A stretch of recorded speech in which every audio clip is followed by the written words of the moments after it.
ಆರೋಪಿ ಪವಿತ್ರ ಗೌಡಗೆ ಕೆಟ್ಮೇಲ್ ಬುದ್ಧಿ ಬಂತ. ಪವಿತ್ರ ಕೈಗೆ ಕೋಳ ಬಿದ್ದ ಮೇಲೆ ಜ್ಞಾನೋದಯ ಆಯ್ತಾ? ಪೊಲೀಸರ ಮುಂದೆ ಪವಿತ್ರ ಪಶ್ಚಾತ್ತಾಪದ ಮಾತನಾಡಿದರಂತೆ. ಬೆಳಗ್ಗೆ ನೋಡಿದ್ರೆ ಮುಖ ನಂಗೆ ಕಾಣಿಸ್ತಾ ಇರಲಿಲ್ಲ.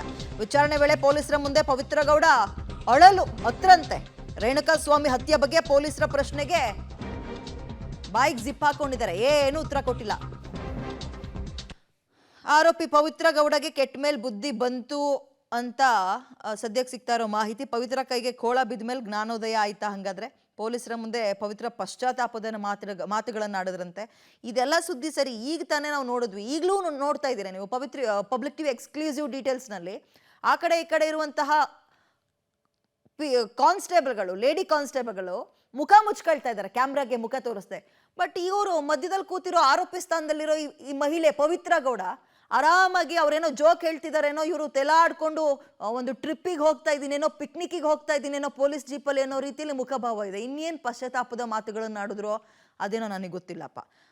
ಕೆಟ್ಟ ಮೇಲೆ ಬುದ್ಧಿ ಬಂತ ಅಥವಾ ಇನ್ನೂ ಬಂದಿಲ್ವಾ, ಅಥವಾ ಅಯ್ಯೋ ಹಣ ಇದೆ ಬಿಡು, ಅಧಿಕಾರ ಅಲ್ಲ, ಹಣ ಇದೆ, ಇನ್ಫ್ಲೂಯೆನ್ಸ್ ಇದೆ, ವರ್ಕ್ ಆಗುತ್ತೆ ಅನ್ನುವಂತಹ ಮನಸ್ಥಿತಿ ಇನ್ನೂ ಕೂಡ ಪವಿತ್ರ ಗೌಡ ಅದರಲ್ಲೇ ಇದ್ದಾರ ಗೊತ್ತಿಲ್ಲ. ಹಾಗೆ ಕಾಣಿಸ್ತದೆ ಮೇಲ್ನೋಟಕ್ಕೆ, ಏನು ಮಾಡ್ಕೊಳಕ್ಕಾಗಲ್ಲ ನನ್ನ ಅನ್ನೋ ರೀತಿಯಲ್ಲಿ. ಓಕೆ, ಕೈಗೆ ಕೋಳ ಬಿದ್ದ ಮೇಲೆ ಪವಿತ್ರ ಗೌಡಗೆ ಜ್ಞಾನೋದಯ ಆಯ್ತಾ? ಪ್ರಶ್ನೆ ಇದೆ ಇನ್ನೂ ಕೂಡ. ಜ್ಞಾನೋದಯ ಆಯ್ತು ಅಂತ ನಾವು ಅಂದ್ಕೊಳ್ಳಂಗಿಲ್ಲ. ಇವೆಲ್ಲವಕ್ಕೂ ಪ್ರಶ್ನೆ ಹಾಕೊಳ್ಳೋಣ ನಾವು, ಒಂದು ಪ್ರಶ್ನಾರ್ಥಕ ಚಿಹ್ನೆಯನ್ನ ಇಟ್ಕೊಳ್ಳೋಣ. ಆರೋಪಿ ಪವಿತ್ರ ಗೌಡ ಪೊಲೀಸರ ಮುಂದೆ ಪಶ್ಚಾತ್ತಾಪದ ಮಾತುಗಳನ್ನು ಆಡಿದ್ರಂತೆ. ಏನಂತ ಆಡಿದ್ರು ಅಂತ ಬೇಕಲ್ಲ. ವಿಚಾರಣೆ ವೇಳೆ ಗಳಗಳ ಅಂತ ಹತ್ತು ಬಿಟ್ರಂತೆ. ಕೊಲೆಯಾದ ರೇಣುಕಾ ಸ್ವಾಮಿ ಮೆಸೇಜ್ ಬಗ್ಗೆ ಹೇಳಿ ನಾನು ತಪ್ಪು ಮಾಡಿಬಿಟ್ಟೆ, ದರ್ಶನ್ಗೆ ವಿಚಾರವನ್ನ ಮುಟ್ಟಿಸಿ ತಪ್ಪು ಮಾಡಿಬಿಟ್ಟೆ ಅಂತ ಅತ್ರಂತೆ. ಕೊಲೆಯಾದ ರೇಣುಕಾ ಸ್ವಾಮಿ ವಿಚಾರವನ್ನ ಪ್ರಸ್ತಾಪ ಮಾಡಿ ದರ್ಶನ್ಗೆ ಮೆಸೇಜ್ ಬಗ್ಗೆ ಹೇಳಿ ಘನಘೋರ ತಪ್ಪು ಮಾಡಿಕೊಂಡೆ ಅಂತ ಪಶ್ಚಾತ್ತಾಪ ಪಟ್ರಂತೆ. ಯಾರು? ಆರೋಪಿ ಸ್ಥಾನದಲ್ಲಿರುವ ಪವಿತ್ರ ಗೌಡ. ಅಶ್ಲೀಲ ಮೆಸೇಜ್ ತೋರಿಸಿ ಘಟನೆ ಬಗ್ಗೆ ನಾನು ಹೇಳಿದ್ದಕ್ಕೆ ಇಷ್ಟೆಲ್ಲ ಆಯಿತು, ಒಂದು ಜೀವ ಹೋಯ್ತು, ಅಶ್ಲೀಲ ಮೆಸೇಜ್ ತೋರಿಸಿ ನಾನು ತಪ್ಪು ಮಾಡಿಬಿಟ್ಟೆ, ಹಿಂಗಾತ ವಿಡಿಯೋಗಳನ್ನ, ಫೋಟೋಗಳನ್ನ, ಮೆಸೇಜ್ಗಳನ್ನ ಮಾಡಿದ್ದೇನೆ ಅಂತ ತೋರಿಸಿದೆ, ತಪ್ಪಾಯ್ತು, ನಾನು ಇದನ್ನ ದರ್ಶನ್ಗೆ ಹೇಳಬಾರ್ದಿತ್ತು, ಅವ್ರ ಕಿವಿಗೆ ಬೀಳಿಸಬಾರ್ದಿತ್ತು ವಿಚಾರನ. ಈಗ ಜ್ಞಾನೋದಯ ಆಗ್ತಾ ಇದೆಯಂತೆ. ರೇಣುಕಾ ಸ್ವಾಮಿ ಹತ್ಯೆ ಬಗ್ಗೆ ಪೊಲೀಸರು ಏನು ಪ್ರಶ್ನೆ ಕೇಳಿದ್ರು ಕೂಡ ಉತ್ತರ ಕೊಡ್ತಿಲ್ಲ. ಇದೊಂದು ಹೇಳ್ತಾವ್ರಂತೆ, ನಾನು ಹೇಳಬಾರ್ದಿತ್ತು ಅವ್ರಿಗೆ ಅಂತ. ಇಷ್ಟೆಲ್ಲ ಮಾತಾಡಿ ಪಕ್ಕದಲ್ಲಿರೋ ವಿಜುವಲ್ಸ್ ನೋಡ್ಬಿಟ್ರೆ ಮೈ ಉರಿದೋಗ್ಬಿಡುತ್ತೆ. ಏನೂ ಆಗೇ ಇಲ್ಲ ಅನ್ನೋರ್ ಥರ ನಗಾಡ್ಕೊಂಡು ಕೂತಿದಾರಪ್ಪ, ಏನೂ ಆಗಿಲ್ಲ ಅನ್ನೋರ್ ಥರ. ನಾನೇ ಈ ಬಗ್ಗೆ ಪೊಲೀಸರಿಗೆ ದೂರು ಕೊಡ್ಬೋದಿತ್ತು, ದರ್ಶನಿಗೆ ಹೇಳೋ ಬದಲಾಗಿ ನಾನೇ ಈ ಬಗ್ಗೆ ಪೊಲೀಸರಿಗೆ ದೂರು ಕೊಡ್ಬೋದಿತ್ತು, ಘನಘೋರ ತಪ್ಪು ಮಾಡಿಬಿಟ್ಟೆ ನಾನು ಹೇಳಿ. ಅಶ್ಲೀಲ ಮೆಸೇಜ್ ಬಗ್ಗೆ ದೂರು ಕೊಟ್ಟಿದ್ರೆ ಕಾನೂನು ಪ್ರಕಾರ ಏನು ಕ್ರಮ ಆಗಬೇಕಿತ್ತು ಅದು ಆಗ್ತಾ ಇತ್ತು. ಬಟ್ ನಾನು ತಪ್ಪು ಮಾಡಿಬಿಟ್ಟೆ. ಅದನ್ನು ಬಿಟ್ಟು ಪ್ರತಿಯೊಂದೂ ಮೆಸೇಜ್ ತೋರಿಸಿ ನಾನು ಇವನು ಹೆಂಗೆ ಮಾಡ್ದ, ಹಿಂಗೆ ಮೆಸೇಜ್ ಕಳಿಸ್ದ ಅಂತ ಹೇಳಿ ತಪ್ಪು ಮಾಡಿಬಿಟ್ಟೆ. ಅದಕ್ಕೆ ಅವರು ನನಗೋಸ್ಕರ ಚಿತ್ರದುರ್ಗದಿಂದ ಪ್ಲಾನ್ ಮಾಡಿ ಕಿಡ್ನ್ಯಾಪ್ ಮಾಡಿಸಿ ಶೆಡ್ಡಲ್ಲಿ ಕೂಡ ಹಾಕಿ ಮುಖ ಮೂತಿ ನೋಡದೆ ಹೊಡೆದು ಆತನನ್ನ ಜೀವ ತೆಗೆದುಬಿಟ್ರು, ತಪ್ಪು ಮಾಡಿಬಿಟ್ಟೆ ಅಂತ ಈಗ ಅನ್ನಿಸ್ತಾ ಇದೆಯಂತೆ. ವಿಚಾರಣೆ ವೇಳೆ ಪೊಲೀಸರ ಮುಂದೆ ಆರೋಪಿ ಪವಿತ್ರ ಗೌಡ ಈ ರೀತಿಯಾಗಿ ಅಳಲು ವ್ಯಕ್ತಪಡಿಸಿದ್ರು ಅಂತ ಸದ್ಯಕ್ಕೆ ನಮ್ಮ ರಿಪೋರ್ಟರ್ಸ್ಗಳು ಕೊಡ್ತಾ ಇರುವ ಮಾಹಿತಿ. ಸೊ ಇದಿಷ್ಟು ನೆನ್ನೆ ರಾತ್ರಿಯಿಂದ ವಿಚಾರಣೆ ಆರಂಭ ಆಯ್ತಲ್ಲ, ಆಗಿನಿಂದ ಈಗಿನ ತನಕ ಏನೆಲ್ಲ ಬೆಳವಣಿಗೆ ಅನ್ನೋದನ್ನ ಹೆಚ್ಚಿನ ಡೀಟೇಲ್ಸ್ ನಮ್ಮ ಪ್ರತಿನಿಧಿ ಪ್ರಕಾಶ್ ನೀಡ್ತಾರೆ. ಪ್ರಕಾಶ್, ಇಷ್ಟೊತ್ತು ಅಂತಹ ಖುಷಿಯಲ್ಲಿ ಲವಲವಿಕೆಯಿಂದ ಇರುವಂತದ್ದು ಪವಿತ್ರ ಗೌಡಗೆ ಏನ್ ಸುದ್ದಿ ಕಿವಿಗೆ ಮುಡ್ತು ಅಂತ ಮಾತಾಡ್ತಾ ಇದ್ವಿ. ಇದರ ಜೊತೆಗೆ ಏನೋ ತನಿಖೆ ವೇಳೆ ಪಶ್ಚಾತ್ತಾಪದ ಮಾತುಗಳನ್ನಾಡಿದರಂತೆ. ಏನ್ ಪಶ್ಚಾತ್ತಾಪ ಆಯ್ತಂತೆ ಪವಿತ್ರ ಗೌಡಗೆ? ಡೀಟೇಲ್ಸ್ ಕೊಡೋದಾದ್ರೆ ಪ್ರಕಾಶ್. ಪೊಲೀಸರ ಮುಂದೆ ವಿಚಾರಣೆಯ ಸಂದರ್ಭದಲ್ಲಿ ಒಂದ್ ರೀತಿಯಲ್ಲಿ ತುಂಬಾ ಅಳಲನ್ನ ತೋಡಿಕೊಂಡ್ರು ಅನ್ನುವಂಥದ್ದನ್ನು ಹೇಳಲಾಗ್ತಾ ಇತ್ತು. ಸೊ ಒಂದ್ ರೀತಿಯಲ್ಲಿ ಡ್ರಾಮಾ ನಡೆಸ್ತಾ ಇದ್ದಾರೆ ಪವಿತ್ರ ಗೌಡ ಅನ್ನುವಂಥದ್ದು ಮೇಲ್ನೋಟಕ್ಕೆ ಗೊತ್ತಾಗ್ತಾ ಇದೆ. ಇವತ್ತು ತುಂಬಾ ಜೋಶಲ್ಲಿದ್ರು, ಆಕ್ಟಿವ್ ಆಗಿದ್ರು, ನಗಾಡ್ತಾ ಮಹಿಳಾ ಪೊಲೀಸ್ ಅಧಿಕಾರಿಗಳ ಜೊತೆ ಮಾತನಾಡ್ತಾ ಬರ್ತಾ ಇದ್ರು. ಘಟನೆ ಬಗ್ಗೆ ಒಂಚೂರು ಕೂಡ ಪಶ್ಚಾತ್ತಾಪ ಇಲ್ಲ ಅನ್ನುವಂಥದ್ದನ್ನು ಆ ವಿಜುವಲ್ಸ್ ಅನ್ನ ನೋಡ್ತಾ ಇದ್ರೆ ಗೊತ್ತಾಗುತ್ತೆ. ಘಟನೆ ಏನೂ ಆಗಿಲ್ಲ ಅನ್ನುವಂತಹ ಆ ಒಂದು ಮನಸ್ಥಿತಿಯಲ್ಲೇ ಇದ್ದಾರೆ ಅನ್ನೋ ರೀತಿಯಲ್ಲಿ ಆ ವಿಜುವಲ್ಸ್ಗಳಿದ್ದಾವೆ. ನಿನ್ನೆ ಹಿರಿಯ ಪೊಲೀಸ್ ಅಧಿಕಾರಿಗಳು ವಿಚಾರಣೆ ನಡೆಸುವಂಥ ಸಂದರ್ಭದಲ್ಲಿ ಘಟನೆ ಹೀಗಾಗಬಾರ್ದಾಗಿತ್ತು, ಈ ರೀತಿ ಅಶ್ಲೀಲ ಮೆಸೇಜ್ಗಳನ್ನು ಕಳಿಸುವಂಥ ಸಂದರ್ಭದಲ್ಲಿ ದರ್ಶನ್ ಅವರ ಗಮನಕ್ಕೆ ತಂದೆ, ಆನಂತರ ಅವರನ್ನು ಕರೆದುಕೊಂಡು ಬಂದರು, ಈ ರೀತಿಯ ಬೆಳವಣಿಗೆಗಳೆಲ್ಲ ಆಯಿತು.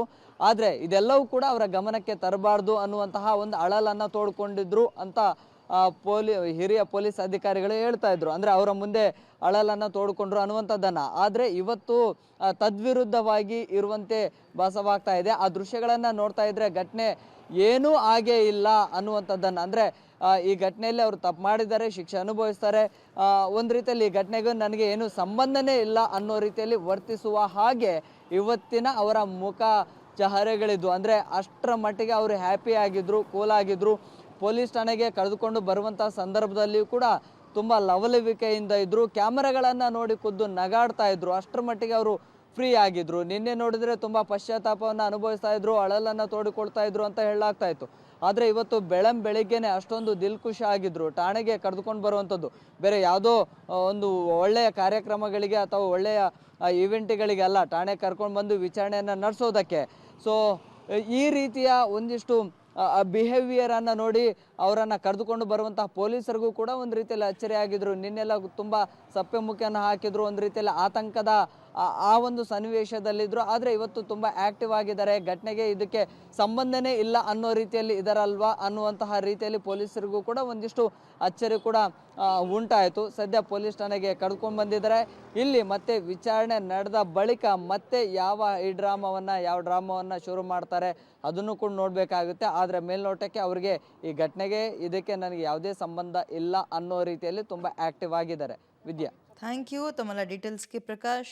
ಕೊಲೆ ಕೇಸ್ನಲ್ಲಿ ನಟ ದರ್ಶನ್, ಪವಿತ್ರ ಗೌಡ ಇಬ್ರು ಅರೆಸ್ಟ್ ಆಗಿದ್ದಾರೆ. ಅವ್ರ ಜೊತೆ ಇನ್ನೂ 12 ಜನ ಇದ್ದಾರೆ. ಪವಿತ್ರ ಮೊಬೈಲನ್ನು ವಶಕ್ಕೆ ಪಡೆದು ಪರಿಶೀಲನೆ ನಡೆಸ್ತಾ ಇದ್ದಾರಂತೆ ಪೊಲೀಸರು. ರೇಣುಕಾ ಸ್ವಾಮಿ ಪವಿತ್ರ ಗೌಡಗೆ ಮಾಡಿರುವಂತಹ ಅಂತ ಮೆಸೇಜ್ಗಳೇನು, ಕಳಿಸಿರೋ ಫೋಟೋಗಳೇನು, ಅದಕ್ಕೆ ಪವಿತ್ರ ಗೌಡ ಏನಾದರೂ ರಿಪ್ಲೈ ಮಾಡಿದ್ರೆ ಏನಂತ ರಿಪ್ಲೈ ಮಾಡಿದ್ದಾರೆ, ಮೆಸೇಜ್ ಡಿಲೀಟ್ ಆಗಿದ್ರೆ FSLಗೆ ಕಳಿಸ್ತಾರೆ, ರಿಟ್ರೀವ್ ಆಗುತ್ತೆ. ಅದೆಲ್ಲ ದೊಡ್ಡ ವಿಚಾರನೇ ಅಲ್ಲ ಸದ್ಯಕ್ಕಿರುವಂತಹ ಟೆಕ್ನಾಲಜಿ ಪ್ರಕಾರ. ಕೊಲೆ ಕೇಸ್ನಲ್ಲಿ ನಟ ದರ್ಶನ್, ಪವಿತ್ರ ಗೌಡ ಅರೆಸ್ಟ್ ಆಗಿದ್ದಾರೆ. ಮೊಬೈಲ್ನ ಕೂಡ ರಿಟ್ರೀವ್ ಅಂದ್ರೆ ಇಸ್ಕೊಂಡಿದ್ದಾರೆ, ಕೊಡಿ ತನಿಖೆ ಮಾಡಬೇಕು ಅಂತ. ಇವರೇನೋ ಇನ್ಸ್ಟಾಗ್ರಾಮ್ ಮೆಸೆಂಜರಲ್ಲಿ ಮಾಡಿರೋದು ಅಂತ ಸದ್ಯಕ್ಕೆ ಸಿಗ್ತಾ ಇರೋ ಮಾಹಿತಿ. ಆ ಕಡೆಯಿಂದ ಬಂದಿರೋ ಮೆಸೇಜ್ ಏನು, ಆ ಕಡೆಯಿಂದ ಬಂದಿರೋದು ಒಳ್ಳೇದು ಅಂತ ಯಾರು ಹೇಳ್ತಾ ಇಲ್ಲ. ಆತನೂ ಮಾಡಿದ್ದು ತಪ್ಪೆ. ನನಗೆ ಯಾಕೆ ಬೇಕಿತ್ತು, ನನ್ನ ಹೆಂಡತಿ ಮಕ್ಕಳು ನನ್ನ ಅಪ್ಪ ಅಮ್ಮ ನೋಡ್ಕೊಂಡಿದ್ದಿದ್ರೆ ಆಗ್ತಿತ್ತು. ಫ್ಯಾನು ಅದು ಇದು ಅಂತ ಹೋಗಿದ್ದಕ್ಕೆ ಹೋಯ್ತಲ್ಲ, ಜೀವನೇ ಹೋಯ್ತಲ್ಲ. ಈಗ ಹೆಂಡತಿನ ಮಗುನ ಅಪ್ಪ ಅಮ್ಮನ್ನ ಬೀದಿಗೆ ತಂದಾಯ್ತಲ್ಲ ಪರಿಸ್ಥಿತಿ. ಈಗ ಏನಿದೆ ಆ ಮೆಸೇಜಲ್ಲಿ, ಆ ಮೆಸೇಜ್ಗೆ ಪವಿತ್ರ ಗೌಡ ರಿಪ್ಲೈ ಬಗ್ಗೆ ಪರಿಶೀಲನೆ ಮಾಡ್ತಾರೆ. ಆತ ಏನು ಕಳಿಸಿದ್ರು, ಈ ಕಡೆಯಿಂದ ಈ ಮಹಿಳೆ ಏನು ರಿಪ್ಲೈ ಮಾಡಿದ್ದಾರೆ ಅದಕ್ಕೆ ಈ ಪವಿತ್ರ ಗೌಡ. ಆ ಮೆಸೇಜ್ಗಳು ಡಿಲೀಟ್ ಒಂದು ವೇಳೆ ಆಗ್ಬಿಟ್ಟಿದ್ರೆ FSLಗೆ ಕಳಿಸ್ತಾರೆ. ಅದೆಲ್ಲ ದೊಡ್ಡ ವಿಚಾರವೇ ಅಲ್ಲ. ರಿಟ್ರೀವ್ ಅಥವಾ ವಾಪಸ್ ಆ ಮೆಸೇಜ್ಗಳನ್ನು ನೋಡೋದ್ರಲ್ಲಿ ದೊಡ್ಡ ವಿಚಾರವೇ ಅಲ್ಲ. ಅದನ್ನೆಲ್ಲ ತೆಗಿತಾರೆ ಪೊಲೀಸರು. ಚಿಕ್ಕದನ್ನು ಕೂಡ ಎವಿಡೆನ್ಸ್ಗಳಾಗಿ ತಗೊಳ್ತಾರೆ. ಆಗಿದ್ದೆಲ್ಲ ಈ ಮೆಸೇಜಿಂದನೇ ಅಲ್ವಾ, ಜೀವ ಹೋಗಿದ್ದೆ ಮೆಸೇಜಿಂದ ಅಲ್ವಾ. FSLಗೆ ಕಳುಹಿಸಿ ಮೊಬೈಲ್ನ ರಿಟ್ರೀವ್ ಮಾಡುವಂತಹ, ಮೊಬೈಲ್ ಇರೋ ಡಾಕ್ಯುಮೆಂಟ್ಸ್ನ ರಿಟ್ರೀವ್ ಮಾಡೋ ಸಾಧ್ಯತೆ ಇರುತ್ತೆ. FSLಗೆ ಕಳಿಸ್ತಾರೆ ಒಂದು ವೇಳೆ ಡಿಲೀಟ್ ಆಗಿದ್ರೆ, ಇಲ್ಲಾಂದ್ರೆ ಅಗತ್ಯ ಏನು ಬರಲ್ಲ. ಇಬ್ಬರ ನಡುವೆ ನಡೆದಿರುವಂತಹ ಆ ಕಾನ್ವರ್ಸೇಷನ್ ಯಾವಾಗಿಂದ ಆರಂಭ ಆಯಿತು, ಎಲ್ಲಿ ಅದು ವಿಪರೀತ ಹಂತಕ್ಕೆ ಹೋಯಿತು, ಆತ ಏನೋ ಯಾವ ವಿಚಾರಕ್ಕೆ ರೇಣುಕಾ ಸ್ವಾಮಿ ಮೆಸೇಜ್ ಮಾಡಿದ್ದ.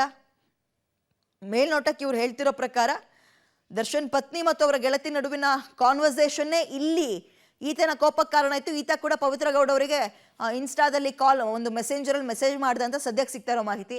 ಅವ್ರು ಹೇಳಿದ ತಕ್ಷಣ ಪೊಲೀಸರು ಕೇಳಲ್ಲ, ಅದನ್ನು ಚೆಕ್ ಮಾಡ್ತಾರೆ, ಪ್ರತಿಯೊಂದನ್ನು ಚೆಕ್ ಮಾಡ್ತಾರೆ, ವಿಚಾರಣೆ ಮಾಡ್ತಾರೆ, ತನಿಖೆ ಮಾಡ್ತಾರೆ. ಯಾವ ವಿಚಾರಕ್ಕೆ ಅವಾಚ್ಯವಾಗಿ ಸಂದೇಶ ಕಳಿಸಿದ್ದ ಆತ, ಮತ್ತು ಅಂಥ ಅವಾಚ್ಯ ಅಂದರೆ ಏನು ಪದ ಬಳಸಿದ್ದ, ಕೆಲವೊಂದು ಫೋಟೋಗಳನ್ನು ಕೂಡ ಕಳಿಸಿದ್ದಾನೆ ಅನ್ನುವಂಥದ್ದೆಲ್ಲ, ನ್ಯೂಡ್ ಫೋಟೋಸ್ ಎಲ್ಲ ಕಳಿಸಿದ್ದ ಅನ್ನುವಂತಹ ಮಾಹಿತಿ ಇದೆ. ಅದೆಲ್ಲ ನಿಜಾನಾ, ಡಿಲೀಟ್ ಮಾಡಿದ್ದಾರೆ ಅಥವಾ ಇದೆಯಾ?